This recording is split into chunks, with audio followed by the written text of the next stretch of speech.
even met me yet.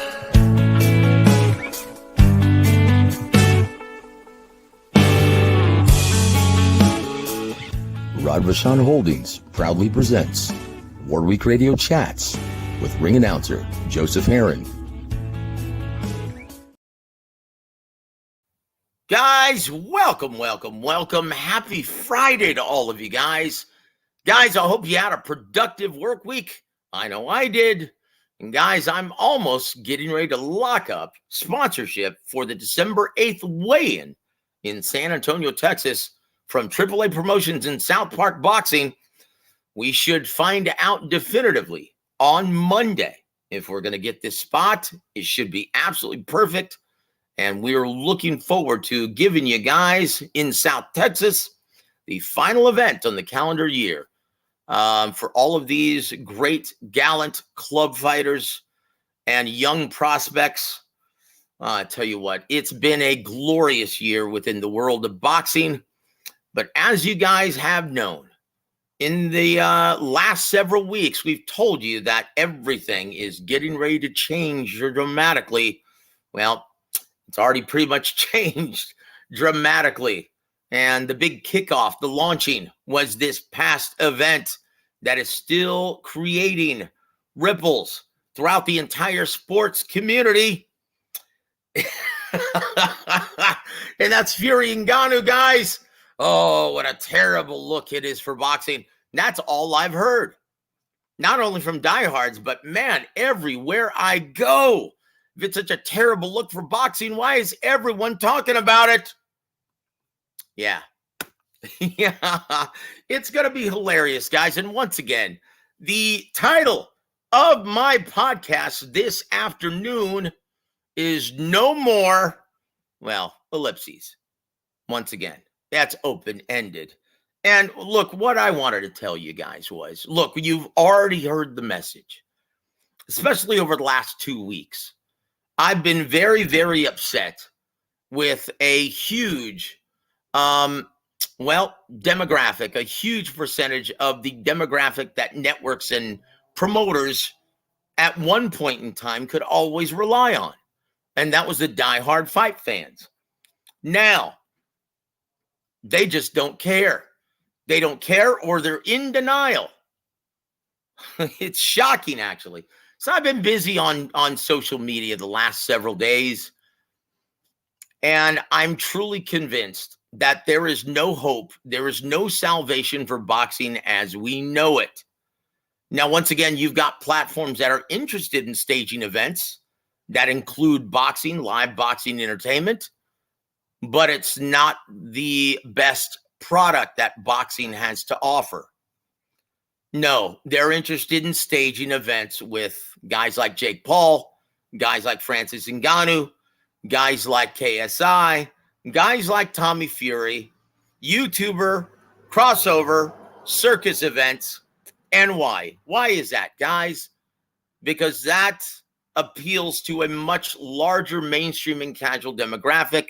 You know, the ones that still spend money for their live entertainment.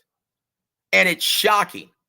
I've found out the last couple of days that no matter what you present, no matter what evidence or facts that you present to these diehard fans, they will still regurgitate the same tired bullshit argument that, oh, it's because if we've been given crap content. One idiot by the name of Michael Montero even compared diehard fans to battered, abused housewives, saying that that's like blaming the diehard fans is like blaming battered housewives for getting beaten up by their abusive husbands. And I'm like, if you guys truly believe that horseshit, then there's no point in me even talking like this any further. There's no hope. There's no hope. So whatever happens, guys, happens. And from this point forward on this channel, you will never hear me talk gloom and doom, the sky is falling, Chicken Little, You will never hear that ever again. You already know what the two biggest issues concerning the business of boxing already are. We've stated that on this channel ad nauseum. And we will not do it again because it's of no consequence. If you guys don't care, then why should I? So I changed my label underneath the War Week Radio banner. As you see, steal as much as you want. Hey, we're going to have fun with this as long as we can, and we're going to ride this fucking wagon until the wheels fall off. How do you like that, guys? We are going to have fun with this. Now, once again, it's funny. 22 years ago today, on regular subscriber Showtime, we had King Kostyazu against Zab Judah in a unification at 140 pounds. That was on regular subscriber Showtime. And it was a great event. And it provided a lot of great drama. And once again, boxing truly is, at its finest hour, the greatest form of sports entertainment that you're going to find. And I wholeheartedly believe that. And once again, and I understand what diehards are saying, but they do not understand why we're having to pay for this stuff now. Once again, you don't subscribe? Okay, fine. And these fighters are unwilling to take less money to fight the best, and you cannot blame them.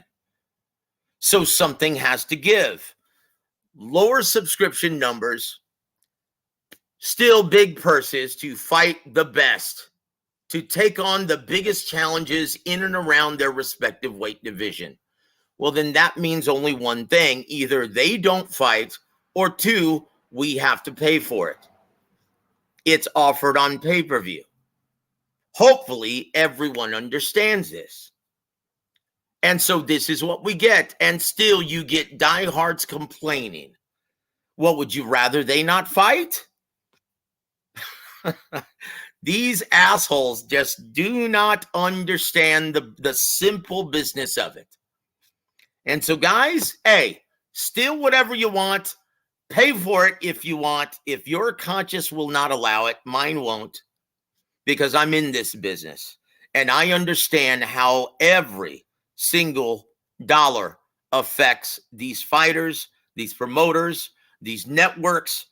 Like I really felt for my brother Ronnie Shields on this past Tuesday night show, basically saying, guys, come on, do not steal this any longer. We just lost 20 dates. Guess what? That's taking money out of my friend Ronnie Shields' pocket. That's taking opportunities out of away from his young stable of fighters. Guys, you have to understand how this affects everyone. And once again, that's not my problem anymore. It is, but I can't do a damn thing about it. And the reason why I'm like, hey, who cares? Because once again, these guys are in denial, still claiming that, oh, we've just gotten a horse shit product. Really? Let's take a look at the Showtime boxing calendar this past year. Now, once again, I'm not talking about pay-per-views, right? Now, even if you do talk about pay-per-views, okay, how many pay-per-views have we had on Showtime that didn't belong on pay-per-view? Crawford Spence? No, that's a pay-per-view fight. Did 675,000 purchases, right? Canelo and whomever, he could be shadowboxing and people would still pay for it. Did about 600,000, right? Tank Davis versus Ryan Garcia, even though most diehard fans didn't understand it and said it was a meaningless fight, it was the most of any diehard boxing pay-per-view event. And why?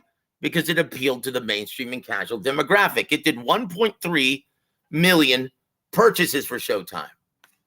Now, once again, the problem that I cited in the outset of this program, you've got low subscriber numbers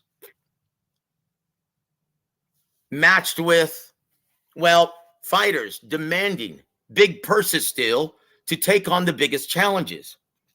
That's why we saw Benavidez versus Plant on pay-per-view. Should it have been? No. But networks and promoters have been left with very little choice.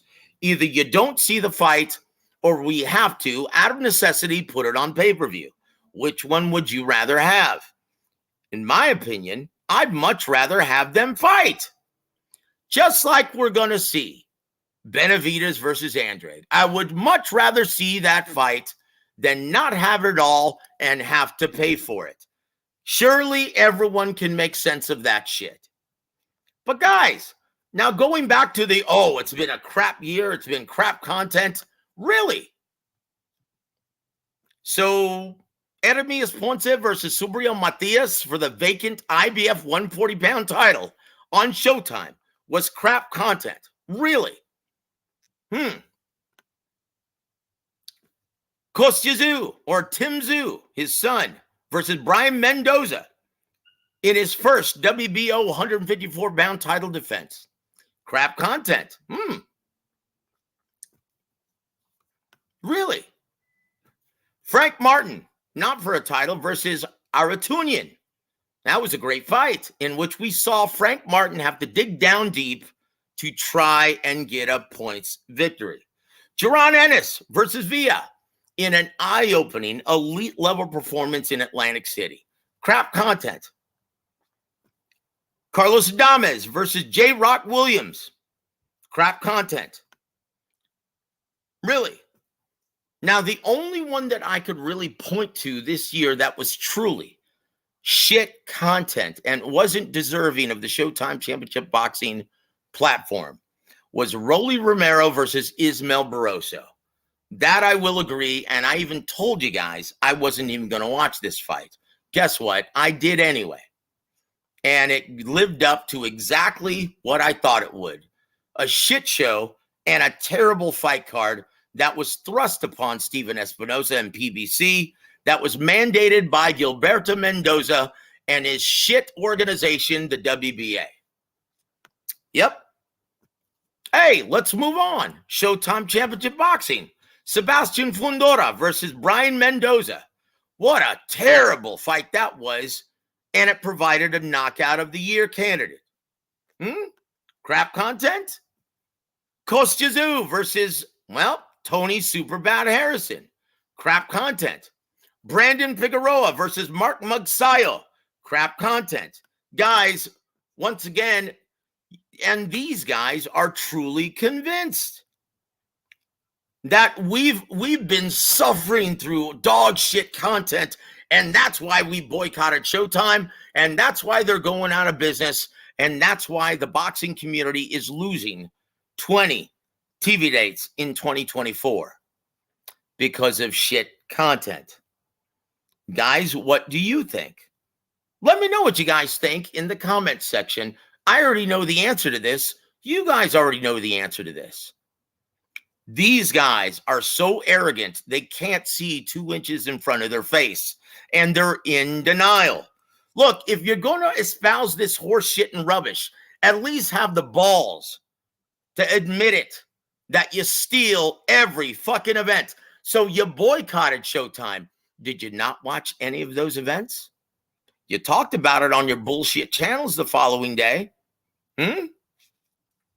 Did you not? Did you not have a fight party?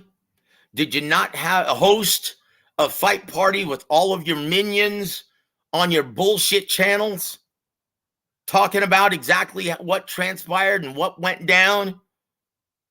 Just admit it. The great majority of die-hard fight fans steal this shit and yet complain about it. You guys have become a laughingstock to everyone within the business. Wait a minute. These guys don't pay for shit, yet they complain about the content?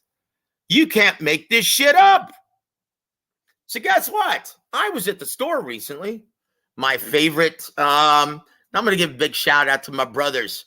Rob Gonzalez, prize fighter from San Antonio, works at my favorite convenience store, Chevron, part-time. All right? And I was down there, and these two guys listen to the podcast. Love you guys, by the way. Thank you for supporting War Week Radio and our beloved boxing. And they purchase every event, right? And they listen to the show and they said, "Oh, Joseph, man, that is a terrible look for boxing. What just happened?" I said, "What's a terrible look for boxing, guys?" "Well, everyone's talking about it." "What?" "Everyone's talking about Fury and Ngannou. Oh my gosh. Oh, he arguably lost to a guy who's never had any professional fights. And this is the best heavyweight on the planet? Tyson, this is a terrible look for boxing, guys." I said, "What's a terrible look for boxing, guys? The fact that the entire world is talking about this, not a UFC event, a boxing event." Okay, once again, one, this is the heavyweight division, guys. This is the heavyweight division. And everyone should have known.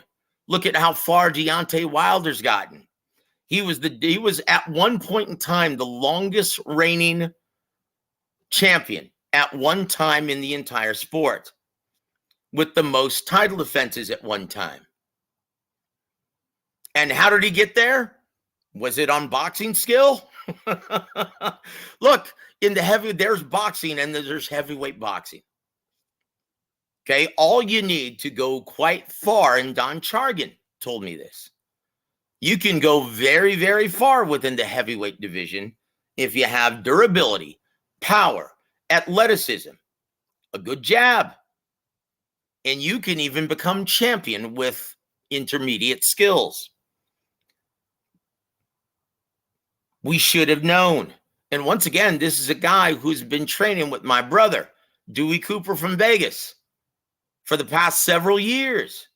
I had no idea because I don't watch UFC, but we should have known. Couple that with a disgustingly, slovenly, fat, out of shape Tyson Fury, and this is what you get. And they said, "Well, yeah, you have to admit this is a terrible look for boxing." What is? The fact that everyone's talking about it, and the fact that a rematch will undoubtedly be the biggest money fight in 2024. That's a terrible look for boxing. Hey, I'll take it. I'll tell you what's a terrible look is the fact that Dana White hasn't figured out yet how to cash in on these crossover events on his side, and he never will. And I've already explained this to you guys. The reason why he never will is because then he would have to pay out in a boxing event exactly what these guys are getting over here. Because boxers are protected and demand transparency in any event as protected under the Muhammad Ali Boxing Reform Act covenant. He is forced to be transparent, and he's forced to show everything he's making. He will never do it. He exploits all of his talent. Why do you think everyone hits a certain plateau in the UFC and wants to come fight over here? That's a bad look for boxing? No, that's a terrible look for Dana White. I'll take it. Once again, guys, you know what?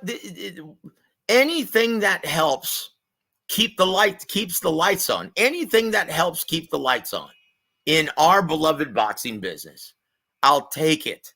I will take it. And I tell you what, we are going to be treated to a lot of great events in 2024. But what we won't see, guys, look at this great event on ESPN. And you have to love Top Rank and ESPN. And they've always stayed true to this philosophy.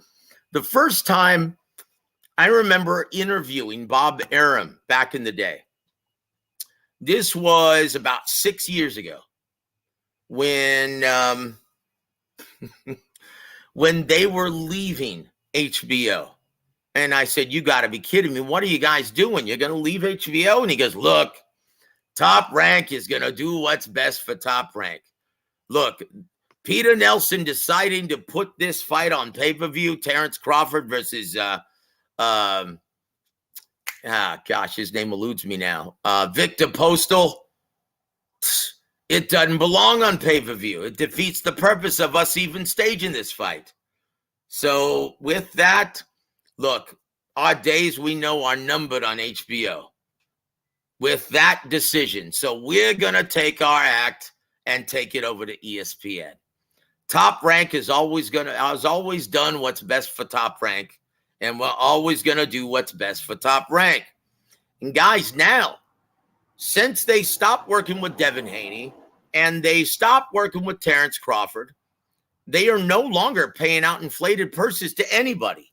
And look at the consistent product that we get on free, regular subscriber ESPN, regular cable ESPN, and this Saturday on ESPN Plus. If you still subscribe to ESPN Plus, we're going to be treated to a great event with a ton of up-and-coming prospects. Guys, these are great events. Henry LeBron versus William Foster in your 10-round junior welterweight special attraction. This is a great event and very well may steal the show. And then in your co-main event, Raymond Murataya versus Diego Torres. Guys, don't be shocked if Diego Torres gives him everything he can handle.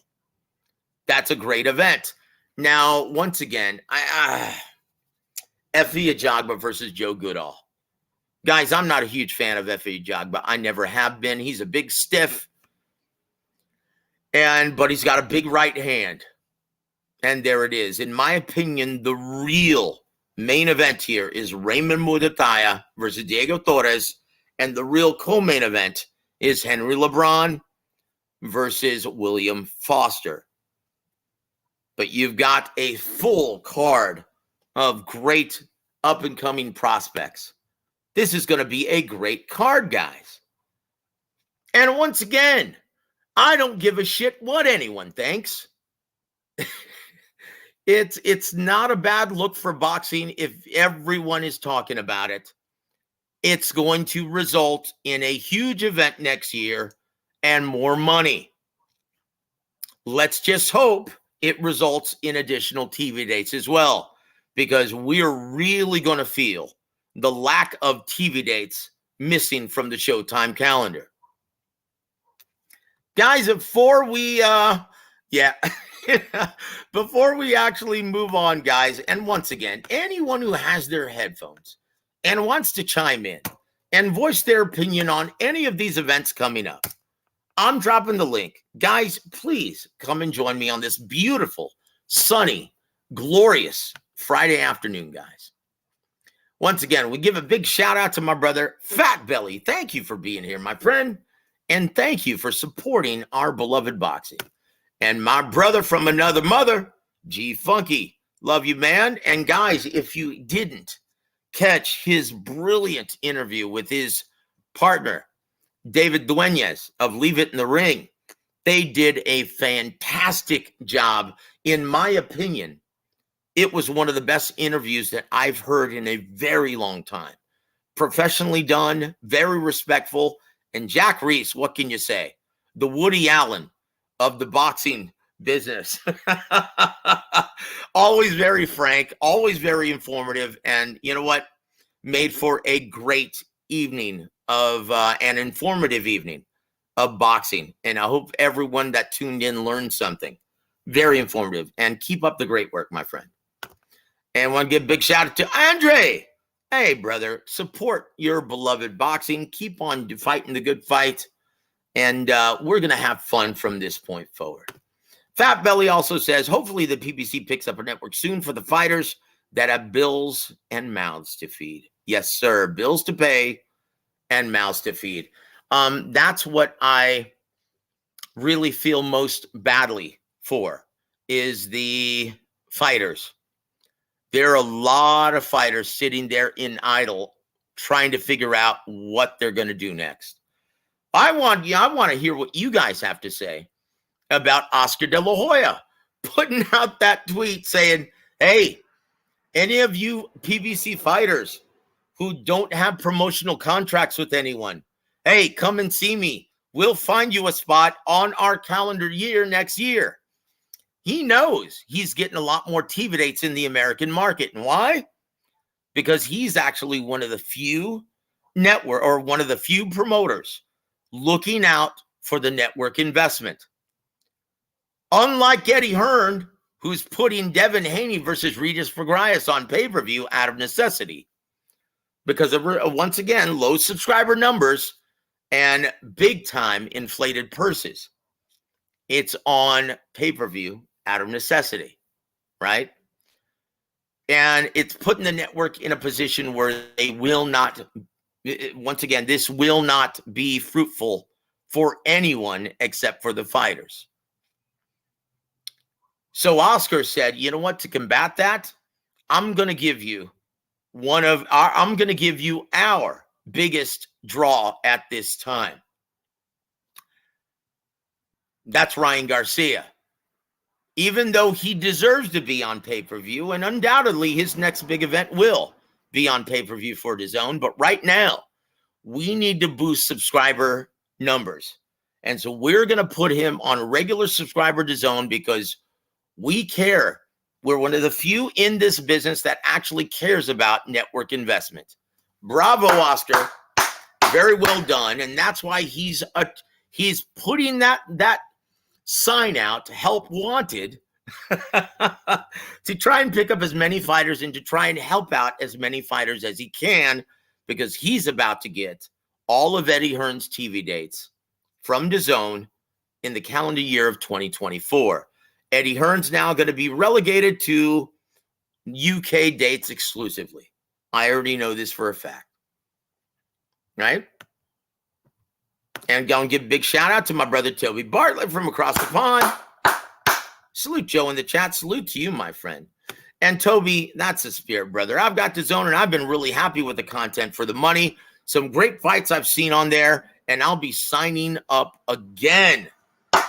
That's what I'm saying. Guys, I love you guys. The War Week Radio Extended family, and once again, everything I say about the diehard fan base does not apply to you guys. Obviously, if you're tuning into this podcast, then you're excluded from that.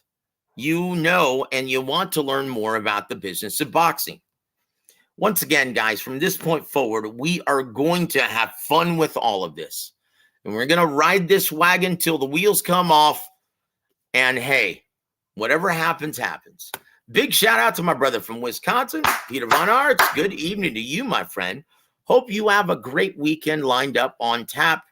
And Toby Bartlett says, G-Funky salute, my brother. Great interview with Jack Reese last night. Really enjoyed it. Yes. And guys, if you haven't already, check it out. It was awesome. And I tell you what, Jack Reese, the Woody Allen of boxing. Indeed. And my brother Ryan from Boxing Gems. Guys, if you haven't already, please go subscribe to my brother Boxing Gems Film Study. Salute. Gloom and doom no more. Yes, sir. That's it, guys. I am tired. And if you guys haven't already gotten the message, I'm not going to be repeating it anymore. I've already stated my piece, and that's enough. I'm not going to be a miserable miser. I'm not going to be held responsible. I've already stated what the problems are, and that's enough. I can't do any more than that. I can't force you guys to pay for your boxing entertainment. Obviously, I'm not referring to you guys within the War Week Radio Extended family. You guys already do that, and I'm very, very honored to say that you guys are among the most intelligent and insightful and supportive of your beloved boxing. My hat's off to all of you. I tip my do-rag to all of you. And my brother Juice, salute to you, my friend. And I tell you what, all boxing, everything. And you know what, Juice? Brother, you know what, guys? We are going to continue to fight the good fight, and we're going to enjoy all of these events. And once again, we're not going to shit on any of the content. We are going to appreciate everything that these promoters give us. Once again, you can always find, and I've stated this many, many times. I've stated this many, many times, guys. You can always pinpoint who is illegally streaming this shit, and I don't know who they think they're fooling. They seem to think that if they shit all over the content, oh, this is just shit content. Well, they think that's a smokescreen hiding the fact that they steal all these events and still watch them. Who the fuck do you think you're fooling, dude? Chingao. Hey, brother David Duenas from Leave It In There. And guys, if you haven't already, please go subscribe to Brother Dave. He, along with G Funky, once again, that was a great segment in the interview. And I'll be listening to that for a while, guys, on replay, because it was so insightful. And you learn so much when listening to a very, very intelligent guy within the business like Jack Reese. Once again, he not only knows a lot about officiating, being the third man of the ring, but he also is a judge, right? And you have to be, in most, especially California, you have to be well versed in both. Not only being the third man of the ring and being the one in charge of the action, you also have to understand the protocol and the scoring criteria for scoring prize fights. You have to be able to do both, just like in Texas. In my opinion, Mark Calloy is by far the very best in doing both in the Texas Department of Licensing and Regulations, right?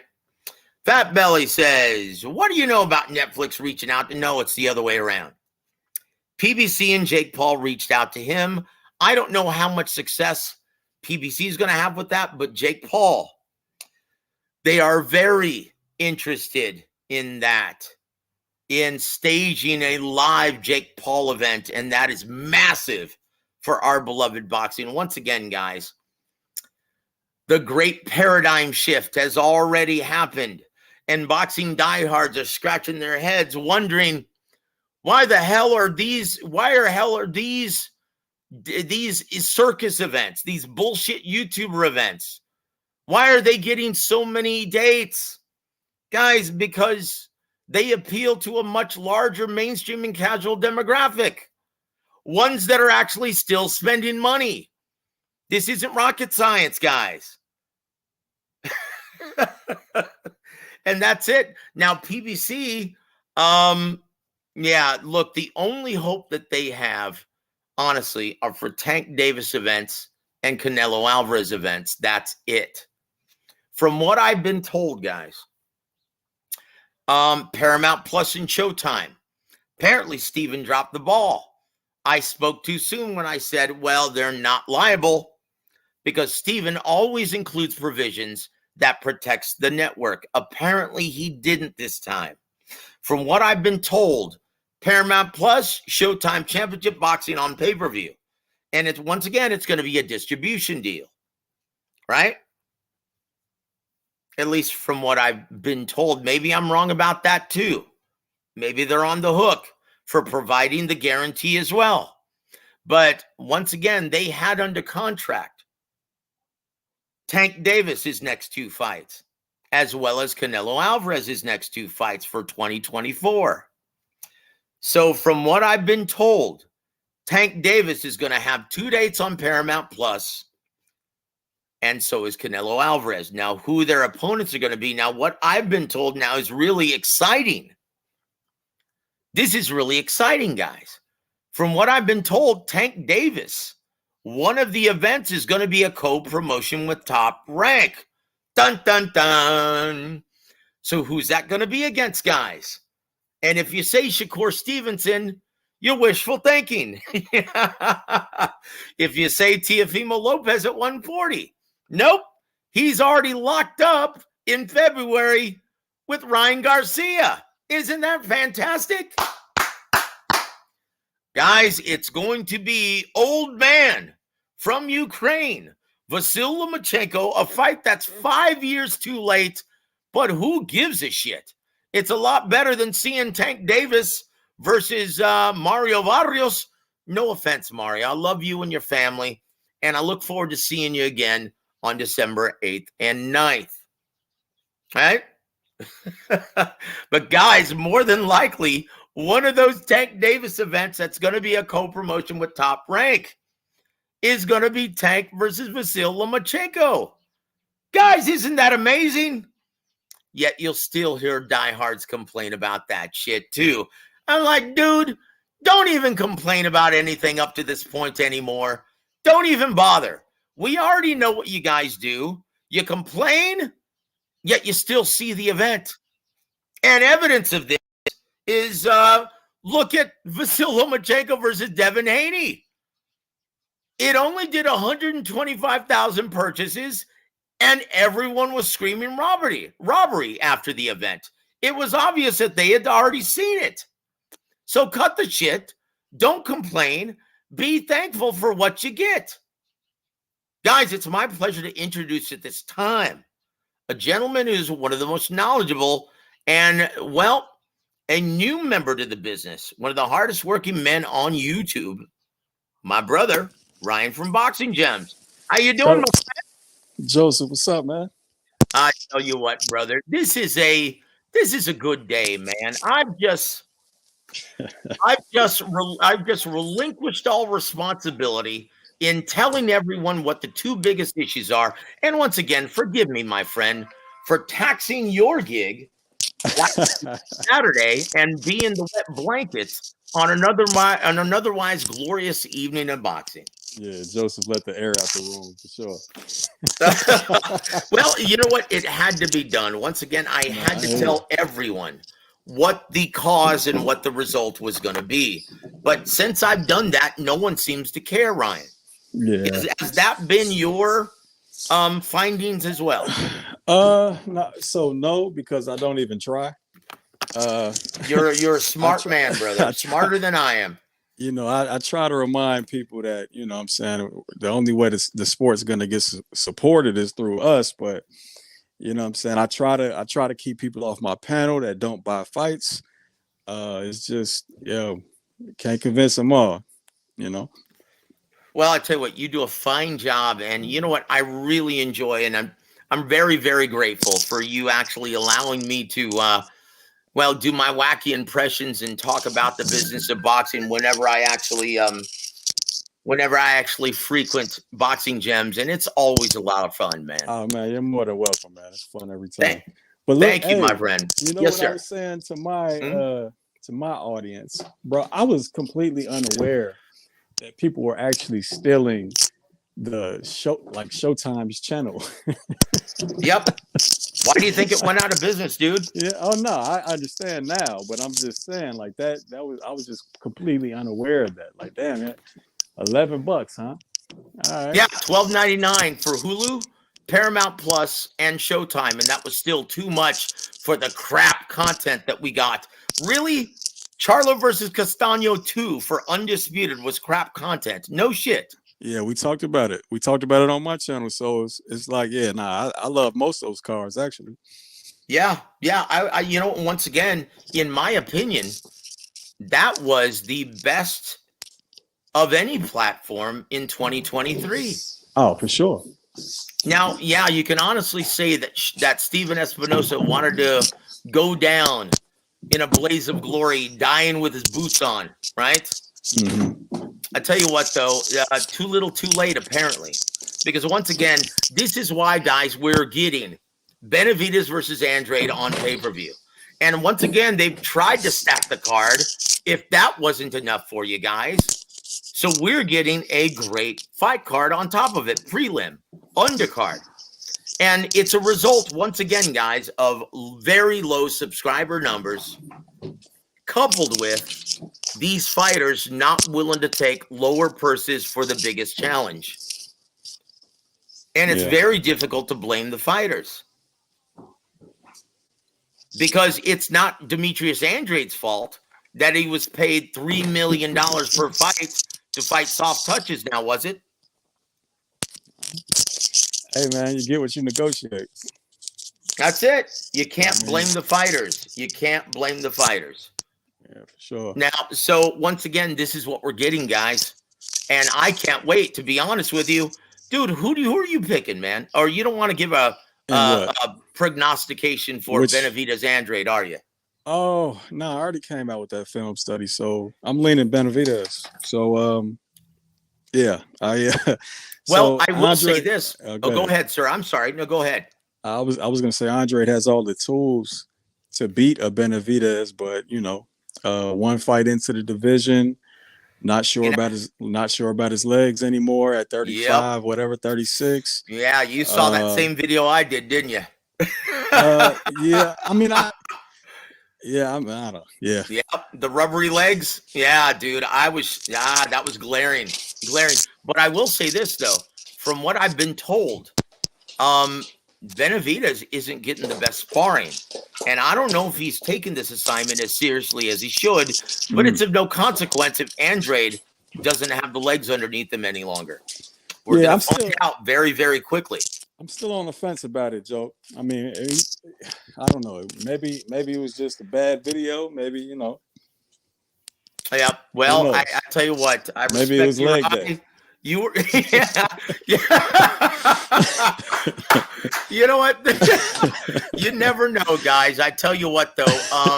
From what I've been told, though, yeah, he's getting the most of sparring, and he looks very good. So maybe it was just leg day that day.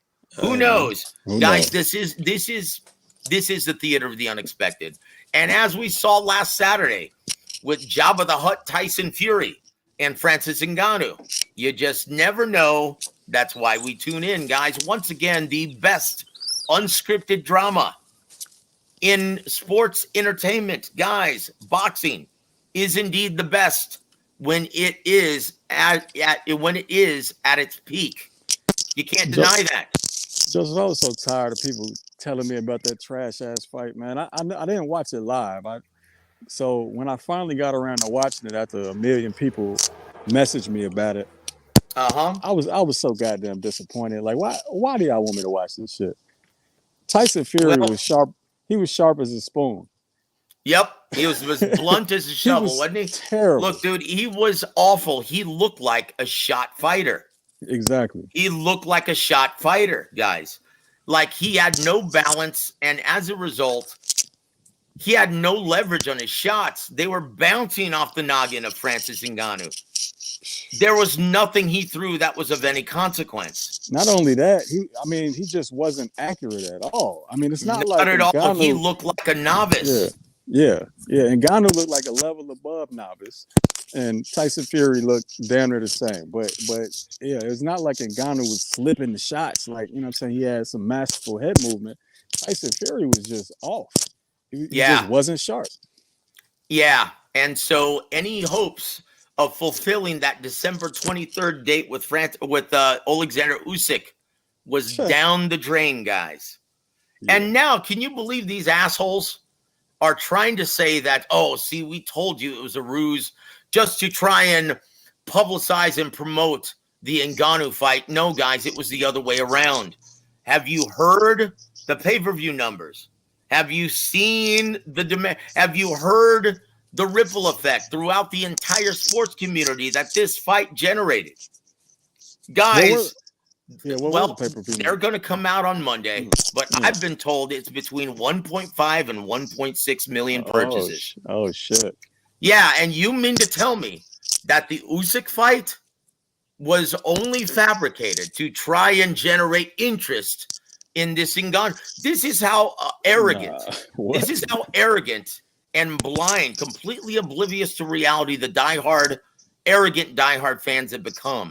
Steve Kim, he put out this tweet the day of the event. Is anyone even going to purchase this pay-per-view? Yeah, 1.5, 1.6. Wow. Yeah. I don't understand. I don't understand how people don't understand that this is business and it's about the money. If it makes more money, it makes more sense. So yeah, we're not seeing Usyk versus Fury. We're about to see the rematch for sure. Yeah, fuck yeah, we are. Now, can you blame anybody? You got to strike while the iron's hot. Don Chargan always taught me, hey, you know what? If you allow a hot fight to pass you by Well, then you're not a very smart businessman. And does that describe Bob Arum or Frank Warren? Two Hall of Famers who staged this event for a reason.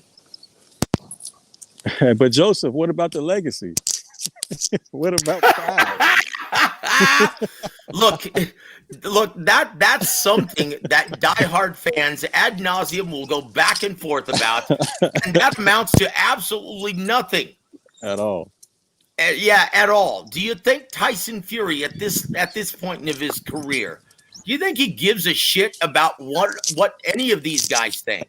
No, of course not. Absolutely not. Guys, it's going to result, well, whatever you think about him, good or bad, he's laughing all the way to the bank. And the more you talk about him, yeah, the better it's going to be for his bank account at the end of the day. Right. Tyson Fury's looking out for his great grandkids right now. So. Yeah. And guess what? The hotter fight by far. And can you imagine with all this controversy? Okay, all they have to do is stage the rematch, and this time for the WBC heavyweight title, 12 rounds. Brother, you're talking about one of the biggest pay-per-views in recent memory. Oh, for sure. And one of the biggest heavyweight pay-per-views of all time. Oh, yeah. If this one and did people 1.5. are still, and people are still belly aching about Undisputed. Guys, I hate to say this, but the only assholes who care about Undisputed at this time aren't even purchasing shit. Did I get anything wrong there? And Usyk. Oh shit.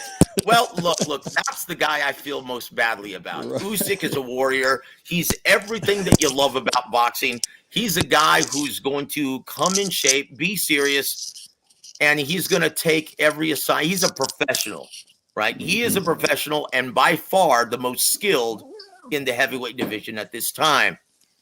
And I feel most badly for him, but hey, guess what? If you can't sell out my living room on a Saturday night, just sit on the sideline, son. Right. That's just how it is. And it sucks. Guys, it sucks that we have been resorted to this. And we told you this was coming. If nothing changed, if neither side was willing to budge. Now, once again, if you steal everything, coupled with inflated purses, guess what? Something has to give. Yeah, for sure. Promoters and networks have to pay the bills, and that's it. And how do you pay the bills right now? By appealing to a much larger mainstream demographic that actually pays for their entertainment. Right. Facts. And that's it. Yeah, Usyk, people kill me with the Usyk went to everybody's backyard and beat their ass. You know what I'm saying? So I respect him a lot more than these guys that won't move. Like, dude, do you understand why he went to their backyard? Yeah. Beat their ass? Look, it's the same theory. Why do you think O'Shaquie Foster, being the champ, was forced to fight in Mexico in front of 200 people? Right. Because his audience is his family. That's it. That's it. Right now, once again, he literally, before this fight, hopefully everything's changed since then because he deserves it. But look, quite literally, he couldn't sell out my living room on a Saturday night before this fight. Hopefully all of that has changed after that gallant, amazing performance over Rocky Hernandez. And dude, how about those judges in Mexico, right? Jesus Christ. Yeah. 11-0. Hey, the funny part about it is Hernandez started doing his best O'Shaquie Foster impression like after round 8, and he was doing the move, and O'Shaquie was the pressure fighter, and he still lost 11 rounds. Oh, geez. I tell you what, though, it is about time, and I loved seeing him fight for once with a sense of urgency, letting his balls hang in the ring, letting his hands go. Bobby Benton giving him the right advice. Hey, brother, we're in Mexico. We don't want to leave anything up to the judges' scorecards. This is your title. Go out and get it. Go out and finish this. Do not leave this in the hands of the judges. And he was right. Bobby Benton, a credit to the sport. Very, very smart trainer. And I tell you what, probably the most underrated trainer in boxing at this time. Yeah, in my opinion, he and Aaron Navarro are doing a great job. at the Main Street Gym in Houston. Uh-oh.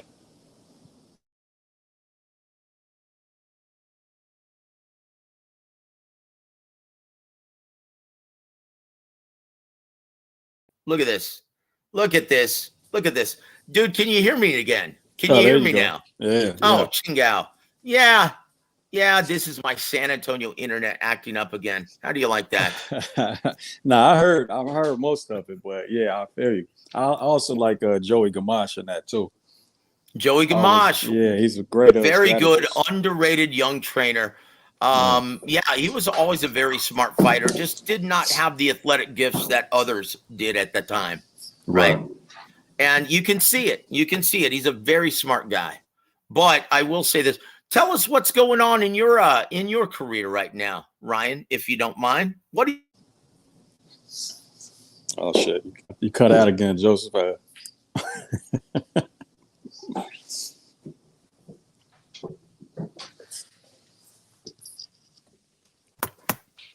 Hey, it there strikes you go. again. Go ahead. So Well- what's going on in your career right now, brother? What are you up to? Keep us up to date in the life of Ryan. I was still shitting out film studies, but beyond that, also working with professional fighters, a few undefeated prospects, couple I can't name, couple I can. I do opponent analysis and strategy for them. Good. One of them's fighting tomorrow night, actually. Excellent. His name's, That is excellent. Yeah, Avius Griffin on the DAZN card with the On the female zone headliner. card. Outstanding. Outstanding. I tell you what, man. What do you think of Joe Cordina fighting in Monte Carlo? What does that do exactly for his career? No idea. Yeah. You tell me. Well, once again, it's a money grab. It's a money grab, guys. Once again, he would be much better off if he's trying to build his level of attraction. How do you do that in the UK? You've got to fight where your fans are. Right. How many fans does he have in Monte Carlo? Probably zero. Zilch. This is a money grab, guys. And honestly, I have no idea why this is happening in Monte Carlo. Well, I do. It's all about the money. Is this going to do anything to increase his level of attraction? Probably not. But hey, Merry Christmas, guys. Right. And that's it. That's it. But I tell you what, though. You know what? I don't think I'm in the minority. I don't think I'm in the minority in saying this either. Why the hell are we seeing Effie Ajagba in the main event here? I don't know, man. I definitely rather see Mirataya in the main event, but it is what it is.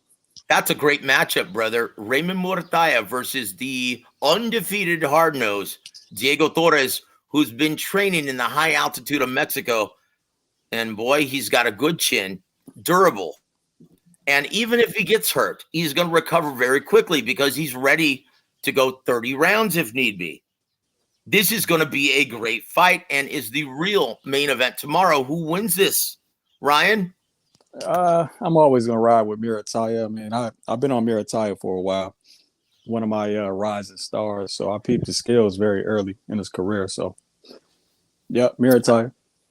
Well, I'll tell you what, guys, don't be surprised if this is a real dogfight, but I like Murataya also. He is class. Once again, his counterpunching ability, fast hands, heavy hands as well. He's under a deceptive skill set. And, I just hope he's 100% healthy going into this. Oh, you heard something? Well, I just don't no, I'm not going to say anything right now, but wait a minute now. I might bet on this now, Joseph. Just understand this. There's a reason why I'm saying this is going to be a much tougher and closer fight than everyone anticipates. Oh, shit. All right. I'm going to keep my money away from it then. Why? You're a smart man, Ryan. I tell you what, though, guys, this is going to prove to be a great fight, and I can't wait. Also, who do you like in the very underrated and is slipping under the radar? Henry LeBron versus William Foster, your 10-round special attraction at 140. This is a great fight, Ryan. Yeah, that's a good fight. I take William Foster decision. You sure? Yeah, You yeah. don't sound sure about that, brother. I mean, yeah, no, those aren't two fighters I've studied extensively. So, I only studied William Foster for a second. Who was that? Who did he beat? Oh, De Los Santos. Yeah. Uh-huh. De Los Santos. So we're gonna move on over to November 25th, right? And we're not gonna talk about Shakur just yet. We're not gonna talk about Navarrete, but I do want to ask you. This is a fight that both men have been preparing for. Sugar Hill with Shoshan Ergashev, and well, Panda, in my opinion, the sleeper trainer of the year award recipient. He's been preparing the current IBF 140-pound champion Subriel Matias for his first title defense. Who do you like, Subriel Matias against Shoshan Ergashev in your 12-round opening bout for this November 25th pay-per-view? I like Matias, but yeah, that's a film study we're actually about to do. So that's going to come out shortly. So, Well, let me just tell you, brother, in my opinion, now I'm not just being a homer here because you know me, man. I love me some Sugar Hill. He's my brother. But just looking at the style matchup, this is a style. If he is prepared to go 30 rounds, just like the impressive gas tank of Subriel Matias, if he can actually keep up the pace and work for all 3 minutes of every round, I like the style matchup. I think it favors Shoshan Ergashev. I okay. love this upset here, man. I love the upset, in my opinion. The angles, the footwork, the complete punch arsenal, the jab of Ergashev will give Matias a lot of problems. And this isn't a Yeah. guy who's going to be like Eremias Ponce, who's going to sit in the pocket and go rock'em sock'em robots with this guy. Oh shit. Hold on. Sorry, my dog going crazy. No, I was going to say it sounds like my son. I just hung out with him. We spent the afternoon together. What a treat, man! And guys, if you haven't already, JJ, my son, he's the guy who makes all the music for the introductions, the intros for War Week Radio. Guys, we just dropped his 4-song EP on all media outlets. Go to Spotify. Once again, the name of the band is Roshi, Roshii. Go check it out, guys. Please go support it. That's my sonny. Hey, And I tell you Joseph, real what, quick, I yes, gotta sir. run. I gotta run real quick. But No appreciate you problem, brother. having me on the platform. Thank you for giving us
Unbelievable. Sorry about that, guys.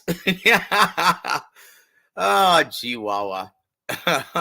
No, salute to you, my friend. Thank you for coming and visiting and giving us your pearls of wisdom in your prognostications for the upcoming events. Let's see.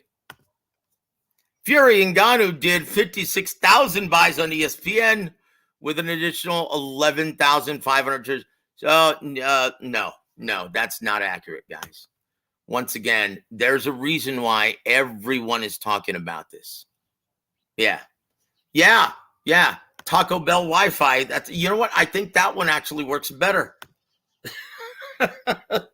Ching got there.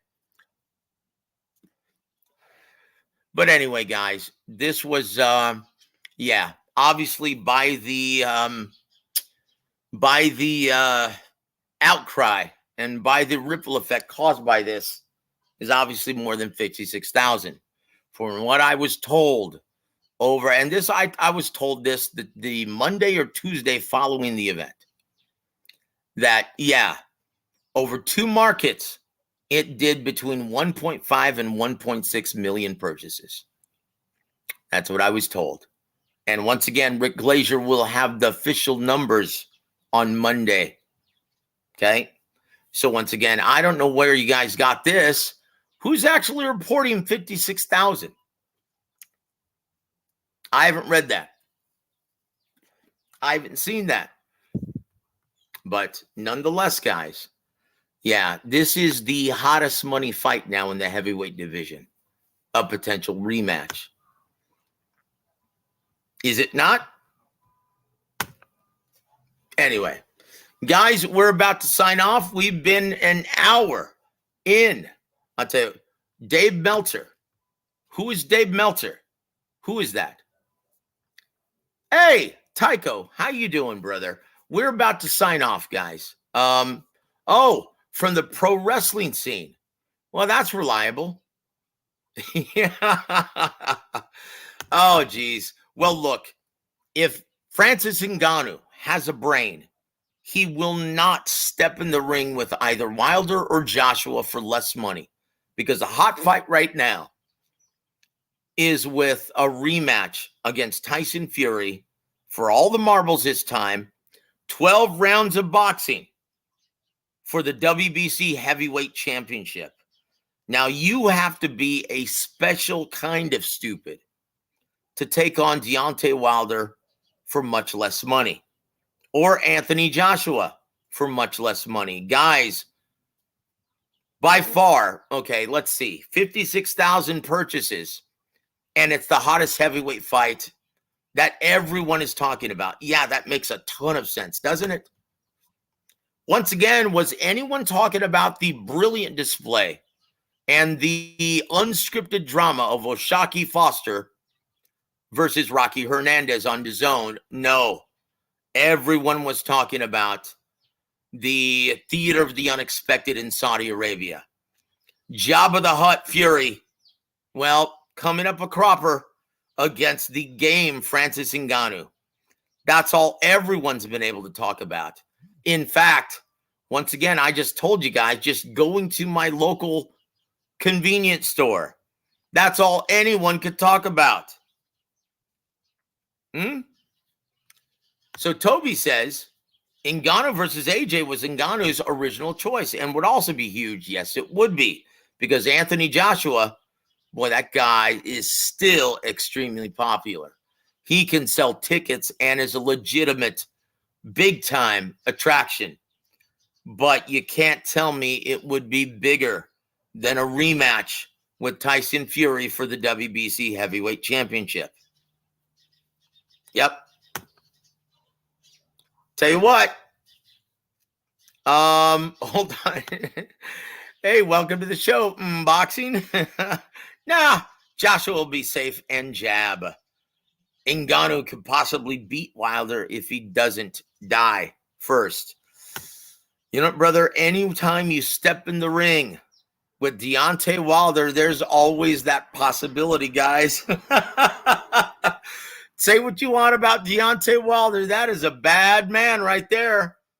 Unfortunately, though, he carries around ignorant fan base along with him.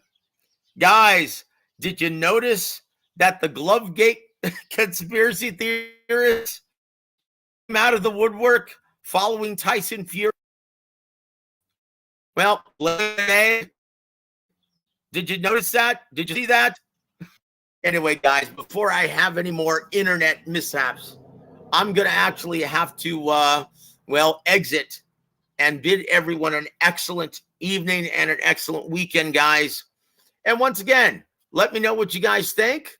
Let me know what you're going to happen. But I can guarantee this from this point forward, guys. I've already spoken my piece.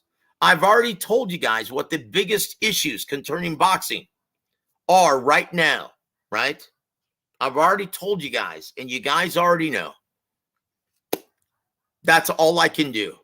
So if no one else cares, why should I? So you see my label right there. It says Warwick Radio right underneath it. Steal as much as you want. Who gives a shit at this point? If no one else cares, why should I? Guys, we're going to have fun as long as we possibly can. And we're going to celebrate everything boxing on this channel. No gloom and doom. We're not going to talk about this any longer. And we're going to celebrate all of the events. No negativity. We are going to have fun. And like I stated in the program, we're going to ride this wagon until the wheels fall off, right? So guys, celebrate your beloved boxing. Have fun as long as we possibly can. Because our days are indeed numbered for boxing as we know it in the American market. But hey, let's have fun as long as we can, shall we? Guys, on behalf of everyone here within the Warwick Radio family, and guys, we will have, I promise you, James Gogi back in the saddle this Sunday evening. He doesn't have a fight card this weekend. He's going to be prepared, and he's going to give you guys a healthy dose of what he thinks regarding everything boxing. But guys, on behalf of everyone, including James Gogi, Ronnie Shield, G Funky, James from the Boxing Source, and my brother Rick Glazier, I'm Joseph Herron. You've been listening to Warwick Radio. Have a great weekend, everybody.